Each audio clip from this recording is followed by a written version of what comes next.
Bugünkü mövzumuz trigonometrik təndişlərdir. Uşaqlarına çox əziyyət çəkdiyi bir mövzudur və ümid edirəm ki, bu paylaşımım onlar üçün faydalı olmuş olar. İlk öncə burada gördüyümüz təndiklər ən sadə trigonometrik təndiklərdir. Bunu zaten hamımız bilirik və bu təndiklərin də ümumi həll düsturları var ki, biz onları mütləq əzbərləməliyik. Başqa bir yolumuz yoxdur.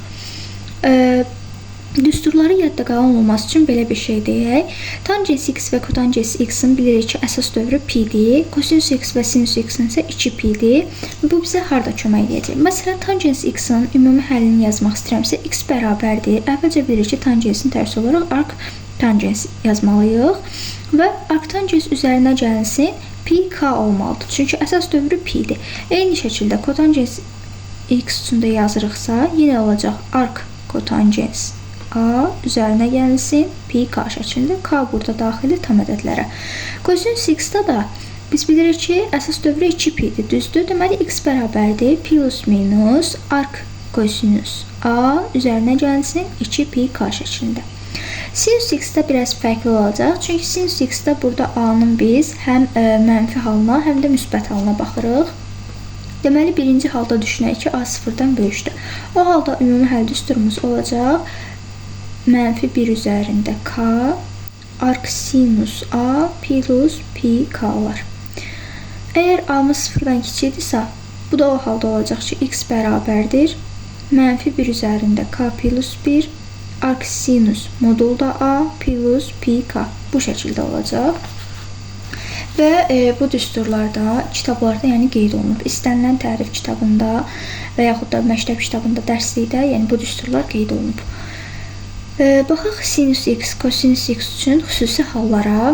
Sinus x üçün xüsusi hallara baxsam, sinus x bərabərdir 0, sinus x bərabərdir 1, bir də sinus x bərabərdir mənfi 1 halına baxılacaq. Əvvəlcə 0 halına baxaq. Sinus x bərabərdir 0. Vahid çevrəmizi çəkirik, daha yaxşı başa düşmək üçün. Sinus x təyin olunur, bilirik ki, y oxu ilə düzdür. Y oxunun da 0-a bərabər olduğu nöqtələr bu nöqtələrdir, düzdür. Deməli, bu nədir? 0'dır. Burada nə oldu? Pi oldu. Deməli, biz burada x üçün yaza bilərik pi k'larda. Yəni, k'ya 0 verək, bir dənə k 0 olsa 0 olacaq, düzdür. K'ya 1 versək, bir dənə pi olacaq. K'ya 2 versək, 2 dənə pi olacaq. Hara Fransa Fransın, yenə də bu nöqtələrdə sinus 0 qiymətini alacaq və deməli, doğru yazmışıq. Sinus x bərabərdir 1 halına baxmaq üçün yenə də biz vahid çevrəmizi çəkirik. Y oxu ilə təyin olduğu üçün 1 alır burada, düzdür. Bu da nə deməkdir? Bu, buradan bura qədər bilir ki, pi bölünsün 2-dir. Və bir nöqtəsini burada alacaq, bir də 1 tam dövr eləyəcək, yenə burada alacaq. Deməli, nə etməlidir? 2pi qədər getməlidir, yəni və yaxud da 2pi k qədər. 1 aldı harda? Pi böl 2-də. Pi böl 2-də 1 qiymətini aldı. Üzərinə gəlməliyəm 2pi k'lar ki, yəni 1 tam dövr eləyir. İndi baxırıq sinus x bərabərdir mənfi 1 halına. Yenə də baxın, mənfi 1-i harda alır? Bu hissədə alır, düzdür. Mənfi 1-i burada alacaq. Bir də yenə 1 tam dövr etməsi lazım olacaq ki, yenə mənfi 1 alsın. Deməli, yazaram x bərabərdir mənfi pi böl 2, üzərinə gəlsin 2pi k. İndi isə baxaq kosinus x üçün olan xüsusi hallara. Məsələn, kosinus x bərabərdir 0 halına. Yenə vahid çevrəmi çəkirəm. Kosinus x-da bilirik ki, təyin olunur x oxu ilə, düzdür. X oxu ilə təyin olunduğu halda bu hallarda 0-a bərabərdir. Bu da nədir? Pi böl 2-dir. Deməli, yazaram ki, x bərabərdir pi böl 2 plus pi k'larda. Burada. İndi baxaq, kosinus x bərabərdir 1 halına. Burada x bərabərdir 2pi k olmalıdır. Nə üçün 2pi k olmalıdır? Çünki k'ya baxın 1 verdi. K'ya verdim 1-i. Daha doğrusu birinci sıfırdan başlayaq. K'ya 0 verəndə x-im 0 olur. Həqiqətən də 0 alında nədir? 1 qiymətini alır, doğrudur. K'ya verirəm burada 1 qiymətini indi. İndi oldu 2pi, düzdür. Baxın, 1pi qədər gəlsə, mənfi 1 qiymətini alacaq. Bizə nə lazımdır? Yenidən 1 qiymətini alması. Deməli, 1 tam dövr eləməlidir. Həqiqətən də 2pi qədər gəldikdə yenidən 1 qiymətini alacaq. Və istənilən halda siz burada verdiyin, məsələn, k'ya 2 qiyməti nə olacaq? 4pi olacaq.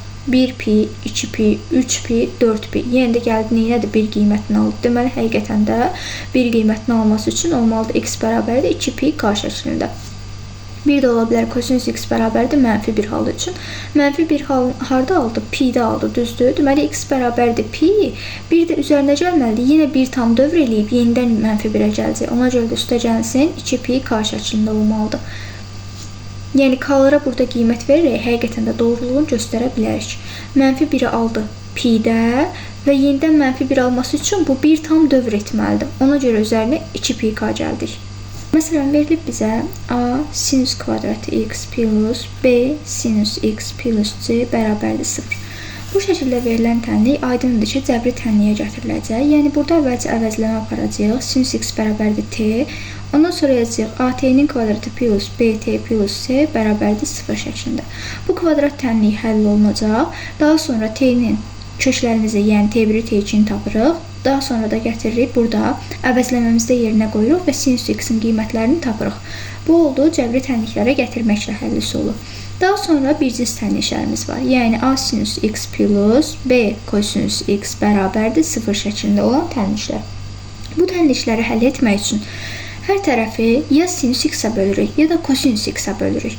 Məsələn, başqa cür də ola bilər. Ola bilər ki, yazılsın a sinus kvadratı x plus b sinus x kosinus x plus c kosinus kvadratı x bərabərdir 0. Bu şəkildə tənliklərdə yenə hər tərəfini ya sinus kvadratı x-ə böləcəm, ya da kosinus kvadratı x-ə böləcəm. Məsələn, baxın, bunu həll etmək üçün hər tərəfini sinus x-ə bölsəm, a sinus x bölünsün sinus x üzərinə gəlinsin, b kosinus x bölünsün sinus x bərabərdir. 0-ı da böləndə onsuz da belə ki, 0 alacaq. Sinus x-i sinus x böləndə bir dənə a qaldı, a üzərinə gəlinsin, b kotangens x bərabərdir 0. Burada artıq a-nı keçirdəcəyi tənliyi sağ tərəfinə və sadə tənlik şəklində həll edirik, yolunu tapırıq. Və yaxud da hər tərəfin kosinus x-ə bölərəm. Bu səfər də tangensinə ifadə edərəm, tangensinə bağlı yazaram. Sadəcə böləndə biz burada sinus x-i fərqli götürürük 0-dan ki, yəni ona bölə bilək. Növbəti tənliyimiz, məsələn, vuruqlara ayırma üsulu ilə həll olunan tənliklərdir. Baxaq vuruqlarla ayırmaya. Məsələn, x vurulsun sinus 4x bərabərdir 0 tənliyinə. Aydındır ki, əgər hasilimiz 0-dırsa, deməli vuruqlardan biri 0-a bərabər olub. Ona görə sinus 2x məsələn bir dəfə 0-a bərabərləyək. Aydındır ki, sinus x 0-a bərabər olduğu hal xüsusi haldır. Buralarda 0-a bərabər olduğu üçün biz nə demişdik? Demişdik ki, əgər sinus x bərabərdir 0-dırsa, deməli x bərabərdir pi k-lara. İndi x-imizin yerində durub 2x. Ona görə yazıram 2x bərabərdir pi k-lara. X də bərabərdir, deməli pi k bölünsün 2-lərə. Bu bir həllidir. Digər həllinə baxıram. Sinus 4x bərabərdir 0-dır. Bu halda da deməli yenə yazırıq 4x bərabərdir pi k-lara. X də bərabərdir pi k yox, daha doğrusu bunu başqa bir dəyişəndən əvəz edirik pi m-lərə. Pi m də bölünsün 4-ə. Əgər burada m-imiz bizim 2k olarsa, aydındır ki, biz bu həlləri almış olacaq. Gətirib yerinə yazsaq, baxın, pi vurulsun 2k bölünsün 4, deməli olacaq pi k bölünsün 2 şəklində. Yəni bu həllərdən bu həllər alınmış olacaq. Ona görə də bizim burada həllərimiz sadəcə olacaq x bərabərdir pi m bölünsün 4 həll. Yenə də vuruqlara ayırma üsuluna aid başqa bir nümunəyə baxaq. Bu səfər olsun kotangens x 1 minus kosinus 2x bərabərdir 0. Bu tənliyi həll eləmək istəyirik. Yenə də yazarıq kotangens x bərabərdir 0 halına, bir də 1 minus kosinus 2x bərabərdir 0 halına. Kotangens x-imiz 0-dırsa, bilirik ki, bu kosinus bölünsün sinusdur. Yəni, məxrəcdə 0 ola bilmədiyi üçün biz burada belə bir hal yazmalıyıq ki, sinus x-imiz fərqlidir 0-dan. Kosinus x-imiz 0-a bərabər olmalı ki, kotangens x-imiz 0 olsun. Bunu da həll edirik. Bu da aydındır ki, dərəcəni aşağı salma düsturudur. Sinus kvadratı x nəyə bərabərdir? 1 minus kosinus 2x bölünsün 2-yə. Buradan da 1 minus kosinus 2x-imiz nəyə bərabər olur? 2 dənə sinus kvadratı x-ə. Deməli, bunun yerinə gətirib 2 sinus kvadratı x bərabər 0 yaza bilərik. Görürük ki, sinus x əgər 0-dan fərqli götürmüşüksə, deməli bu 0-a bərabər ola bilməz. Burada sadəcə bir həll yoluna baxırıq. Kosinus x bərabərdir 0. Bu da xüsusi həll yoldur. Bunu da necə tapıldığını izah eləmişdik. Deməli, x bərabərdir pi bölgü plus pi n-lər. Yəni, bizim cavabımız olacaq bu. Növbəti tənliyimiz a sinus x plus minus b kosinus x bərabərdir d şəklində olan tənliklərdir. Bu tənliyin iki cür həll üsulu var. Birinci həll üsulu odur ki, köməkçi bucaq daxil etmə. İkinci həll üsulu universal əvəzləmədir.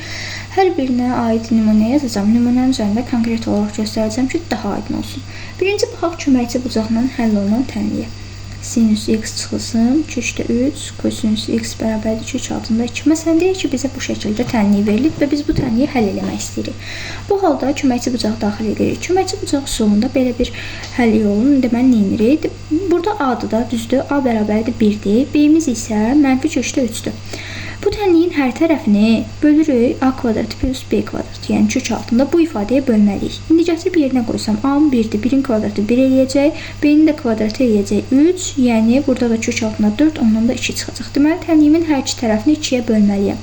1 bölünsün 2, sinüs x çıxılsın, kökdə 3 bölünsün 2, kosinüs x bərabərdir, kökdə 2 bölünsün 2-yə. İndi isə burada elə bir ifadə yaratmalıyam ki, mənim tənliyi həll eləmək mənim üçün çox sadə olsun. Yəni bunu ya sinus x minus fiyə gətirməliyəm, ya da kosinus x minus fi'nin açılışına. Fərq yoxdur. Yəni bunlardan birinin açılışına və görürəm ki, bunun açılışına gətirməyim daha rahat olacaq. Deməli, mən alıram, bu düsturun açılışı necə olacaq? Sinus x kosinus fi çıxılsın, sinus fi kosinus x bu şəkildədir. Bir dəqiqə. Bu düsturun açılışı bu şəkildədir. İndi baxıram, burada sinus x-im var. Mənim nəyim yoxdur? Kosinus fi'm. Kosinus fi bərabərdir 2-də 1-ə. Kosinus nə vaxt 2-də 1 alırdı? Bilirik ki, kosinus alır 2-də 1-ə 60 dərəcədə. 60 dərəcə isə pi bölünsün 3 deməkdir. Deməli, burada nə olmalıdır? Kosinus pi bölünsün 3. 2-də 1-in yerinə götürüb yazıram. Kosinus pi bölünsün 3. Sonra sinus x çıxılsın.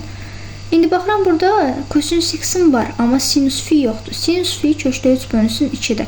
Mən də bilirəm ki, sinus kökdə 3 bölünsün 2-ni nə vaxt alır? Yenə də pi bölünsün 3-dən. Deməli, yazıram sinus pi bölünsün 3, kosinus x. Bu mənim oldu yuxarıdakı düsturumun açılışı. Neyimiz düşdü bu hala. Bu da bayaqçı düstur idi və bu düsturu bu şəkildə yazıram. Sinus x çıxılsın pi bölünsün 3. Həqiqətən də bu bunun açılışıdır. Bərabərdir. Kökdə 2 bölünsün 2-yə. Baxın, B bərabərdir. Bu şəkildə olmalıdır. B bərabərdir. -1 üzərində k arc sinus a plus pi k-lar şəklində. Gətirib yerinə qoysaq, B-nin yerində nə duracaq? X çıxılsın pi bölünsün 3 bərabərdir. -1 üzərində k arc sinus kökdə 2 bölünsün 2 plus pi k şəklində. Arcsinus kökdə 2 bölü 2-ni nə vaxt alır? 45 dərəcədə. 45 dərəcə nədir? Pi bölü 4-dür. Deməli, x çıxılsın pi bölünsün 3 bərabərdir. -1 üzərində k pi bölünsün 4 plus pi k. Buradan da pi bölü 3 keçirdək digər tərəfə. X bərabərdir. -1 üzərində k pi bölünsün 4 plus pi bölünsün 3 plus pi k. Bunu da ən kiçik müsbət həllini tapmaq istəyirəmsə, müsbət kökünü tapmaq istəyirəmsə, burada bir dənə k-ya verərəm 0 qiyməti. X bərabərdir. K-nın yerində 0 olduqda bilirik ki, 1 olacaq. Pi bölünsün 4, plus pi bölünsün 3, plus k 0 olduğu üçün bu da 0 heç. Bu da bərabər olacaq 12-də 7 pi. Bu da bunun ən kiçik müsbət köküdür. Deyək ki, bizim tənliyimiz bu haldadır. Və biz burada A-nı, B-ni müəyyən bir qiymətə böləndə dediyim kimi elə bir qiymət alırıq ki, ona uyğun bucağı tapmaqda çətinlik çəkirik. Əgər ona uyğun bucağı tapmaqda çətinlik çəkiriksə, bu halda ən rahat üsul universal əvəzləmədir. Universal əvəzləmədə sinusu, kosinusu tangensə gətirməkdir. Yəni, sinus x-də, kosinus x-də tangensin yarım arqument düsturlarından ifadə edirik. Yəni, sinus x bu düsturda necə gələrik? Ən sadə yolu, baxın, sinus x-i bölürəm 1-ə. Sinus x 2 qat arqument üstünün əsasına yaza bilərəm ki, 2 sinus x bölünsün 2, kosinus x bölünsün 2. Birini də yerinə yazaram, sinus kvadratı x bölü 2, üstə gəlsin, kosinus kvadratı x bölünsün 2. Daha sonra hər tərəfini bölərəm, kosinus kvadratı x bölünsün 2-yə. Kosinus kvadratı, əgər sürekli kosinus kvadratı x bölü 2-yə böldükdə, bu gedəcək, qalacaq 2 sinus x bölü 2 və kosinus x bölü 2. Burada da sinus kvadratı x bölü 2-ni kosinus kvadratı x bölü 2-yə bölsəm, nə olacaq? Tangens kvadratı x bölünsün 2. Eyni şəkildə də bunu yenə bölündə kosinus kvadratı x bölünsün 2. Burada 1 olacaq, üstə gəlsin 1, düzdür. Bunu da baxıram, sinus x bölü 2 bölünsün kosinus x bölü 2. Bu da mənə verir 2 tangens x bölünsün 2, tangensin kvadratı x bölünsün 2 plus 1. Baxın, neynədir? Sinus x-i ifadə elədim tangenslə. Yəni bu düsturu yazdım ki, birbaşa bu düsturu əzbərləyə bilmirsinizsə, yadınızdan çıxırsa bu yollardan ala bilərsiniz. Sinus x-i əvəz elədim tangenslə, eyni şəkildə kosinus x-i da tangenslə əvəz edirik. Kosinus x üstündə olan budur. Kosinus x bərabərdir 1 minus tangens kvadratı x bölünsün 2, 1 plus tangens kvadratı x bölünsün 2. Bu düsturu da eyni bu qayda ilə almaq olar. Yəni deyək ki, siz bunu əzbərləyə bilmirsiniz. Bu yolu yadınızda saxlasaq, bir yazaraq görərsiniz ki, alınır. Deməli, biz sinus x-i tangensinə əvəz elədik, kosinus tangensinə əvəz elədik, gətirib burada bu tənişi yerinə qoyuruq. Və bizim tənliyimiz olur sadəcə tangensindən asılı. Tangensindən asılı olduqdan sonra da adicə verdiyimiz qayda ilə həll edirik. Yəni tangensin ümumi həlli necədir? Tangens x bərabərdir a şəklindədirsə, onda bilirik ki, buradan x bərabərdir arc tangens a üzərinə gəlsin pi qalır. Bunu bu şəkildə də həll edirik sonda. Bir də sonuncusu var, dərəcəni azaltmaqla həll olunan trigonometrik tənliklər. Ona aid bir nümunə yazaq, misal üzərində baxaq. Məsələn, yazırıq sinus kvadratı 2x üstə gəlsin, kosinus kvadratı 4x bərabərdir 1. Bunu dərəcəni azaltmaqla həll eləsək, bilirik ki, sinusun kvadratı x-imiz nəyə bərabərdir? 1 çıxılsın kosinus 2x bölünsün 2. Buna əsasən bunu yazaq. Sinus kvadratı 2x bərabərdir 1 minus kosinus 4x bölünsün 2. Eyni şəkildə kosinus kvadratı x konkret bir düsturdur. 1 üstə gəlsin kosinus 2x bölünsün 2 şəklindədirsə, onda deməli kosinus kvadratı 4x nə olacaq? 1 üzərinə gəlsin kosinus 8x bölünsün 2. Bu əvəzləmələri gətirib qoyaq tənlikdə yerinə. 1 minus kosinus 4x bölü 2 üzərinə gəlsin. 1 plus kosinus 8x bölünsün 2 bərabərdir 1-ə. Bunlar zaten ortaq məxrəcdir. 2-də 1, 1, 2 üstə gəlsin kosinus 8x çıxılsın kosinus 4x bərabərdir 1-ə. Yazaram kosinus 8x çıxılsın kosinus 4x bərabərdir. 2 birim 2 eləyir. Burada da 2-ni bu tərəfə keçirdəndə 0 eləyəcək. Fərqin hasilə çevrilmə düsturunu biliriksə, ona əsasən tənliyimizin sol tərəfini yazacağıq. -2 sinus 2x sinus 6x bərabərdir 0. Aydındır ki, sinus 2x sinus 6x bərabərdir 0 olacaq. Qrupların hər birini ayrı-ayrılıqda 0-a bərabərləyək. Sinus 2x bərabərdir 0-a. Demişdik, bu xüsusi haldır. Sinus 0-a bərabər olurdu hansı hallarda? Pikalarda. Deməli, 2x bərabərdir pikalara, x də bərabərdir pika bölünsün 2-yə. Bir də sinus 6x bərabərdir 0-a. Yenə 6x bərabərdir pikalara, x də bərabərdir pika bölünsün 6-lara. Üzr istəyirəm, burada k yox, başqa bir dəyişənlə əvəz eləyək, olsun n-lər. Burada əgər biz n-imizi 3k desək, x bərabərdir pi vurulsun 3k bölünsün 6, bu da bizə verəcək pk bölünsün 2-ni. Yəni, bu həllərdən bu həlləri almış olacaq. Ona görə də elə bu həllər bunun içində olmuş olur və bizim cavabımız olur pi bölünsün 6.